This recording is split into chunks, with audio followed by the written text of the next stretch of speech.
그렇다면 내가 지금까지 대중문화에 대해서 글을 써왔다고 생각한 것은 괜찮았던 걸까? 이러한 분위기를 만드는데 나는 일조한 게 없을까? 그런 생각을 하면서 훨씬 더 우리가 누려왔던 재미라는 것에 대해서 여성의 눈으로 봤을 때는 잘못된 것이 참 많구나라는 생각을 하게 된 것 같아요.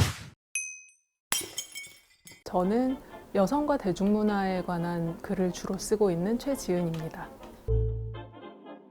방송 작가로 사회생활을 시작을 했었고 한 1년 정도 일을 그걸로 했었고 그 일을 그만둔 다음에는 대중문화 기자로 매거진 티, 테나시아, 아이즈라는 매체에서 11년 정도 일을 했습니다. 회사를 그만두고 나서 지금 4년째 프리랜서로 글을 쓰는 일을 하고 있어요.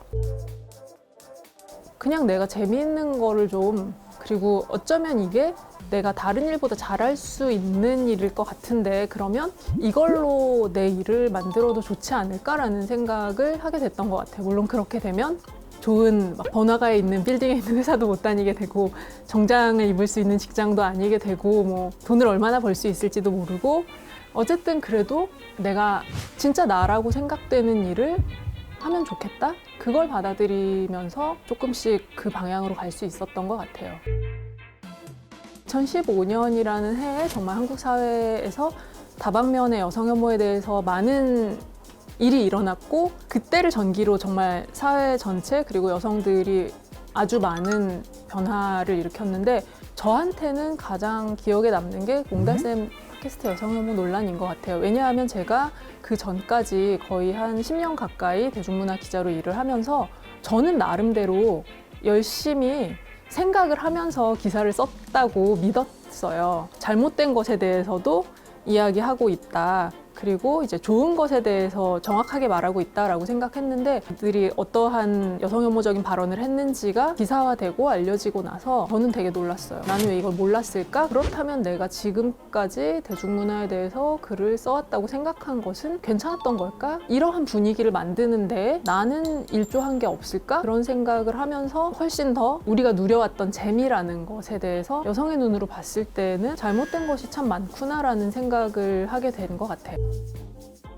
글을 계속 쓰는 거는 저 같은 경우에는 이것이 저의 생각이나 뭔가를 표현하기에 저에겐 가장 좀 편한 도구이기 때문인 것 같아요. 어떤 면에서 우연히 글을 쓰는 직업을 갖게 됐고 그것을 계속 해왔기 때문에 지금도 계속 하고 있다고 생각을 하고요. 요즘에 계속 더 걱정하는 것은 내가 지금 쓰고 있는 글들에는 편협한 가치관이라든지 혹은 사회적인 약자에 대해서 내가 잘못된 왜곡된 시각을 갖거나 이들을 뭐 너무 대상화해서 쓴다거나 그러지 않을까 하는 게 제일 두려운 부분이에요. 11년 정도를 좀 쉬지 않고 자신을 좀 소진시키면서 계속 일을 하고 그러다 보니까 어느 순간 번아웃이 왔는데 제가 그걸 모르는 채로 계속 일을 하고 있었던 것 같아요. 그러다가 어느 날 나는 이제 너무 지친 상태구나. 이걸 계속 할 수 없겠구나. 그러면 일단은 좀 쉬면서 내면을 어떻게든 수습해보자라는 마음으로 약간 저는 무턱대고 그만둔 면이 있습니다, 회사를. 항상 일에서든 다른 영역에서든 그 말씀은 꼭 하고 싶은 게 여성들은 너무 많이 자책을 해요. 젊은 여성이 한국에서 사회에 나와서 조직 생활을 한다는 것은 굉장히 큰 스트레스를 견디는 일이라고 생각하거든요. 이를테면 나는 이 조직에서 한 사람의 노동자로서 존재하고 싶은데 이 조직의 분위기라는 것은 나를 어린 여자의 라고만 볼 때 발생하는 일들이 굉장히 많잖아요. 근데 그로 인한 문제들은 자기의 잘못이 아니라는 것을 꼭 그 마음속에 담아두면 좋겠어요. 그러니까 남들은 뭐라 할지 모르지만 본인은 자기가 잘못하지 않았다는 것을 믿었으면 좋겠고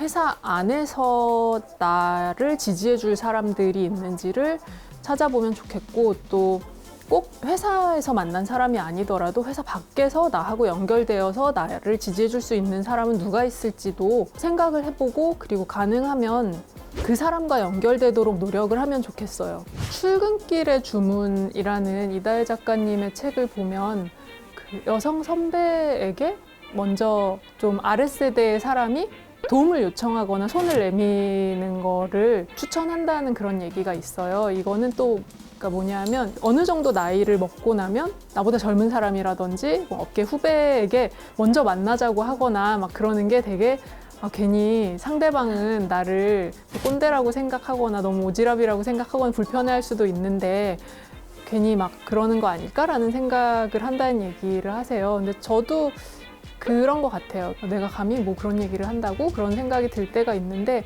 듣고 싶은 이야기 혹은 필요한 이야기가 뭐 있다면 뭐든지 한번 두드려 보시면 좋겠다고 생각합니다. 특히 이제 여성 선배들은 본인이 되게 힘든 길을 걸어간 사람들이 많기 때문에 다른 여성 후배들에게 도움을 주고 싶은 마음들이 분명히 있을 거라고 생각해요. 저도 그렇고.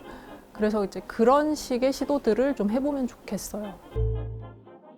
대중문화에 대한 이야기는 가능하면 앞으로도 계속 하고 싶다고 생각해요. 그리고 사람들이 여성 연예인을 왜 그렇게 미워하는가라는 화두가 저에게는 좀 오랫동안 붙잡게 되는 주제이고요. 그래서 어쩌면 그 얘기를 써보고 싶다라는 생각도 들고 또 이제 결혼과 출산과 양육이라는 많은 여성들이 삶 속에서 겪는 이 일들을 둘러싸고 말하지 못했던 감정들이 있다면 그 얘기를 좀 더 꺼내놓고 싶다는 생각을 합니다. 네.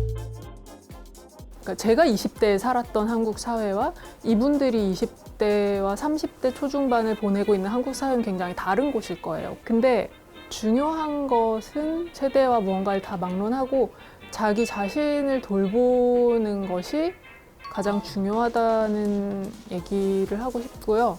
그리고 몸이 아플 때까지 버티면 안 된다고는 생각해요. 어쨌든 나에게 다른 길이 있다는 것도 스스로 믿으면 좋겠고요. 그리고 본인의 건강과 정신 건강을 잘 돌보면 좋겠습니다. 자신을 미워하지 마시고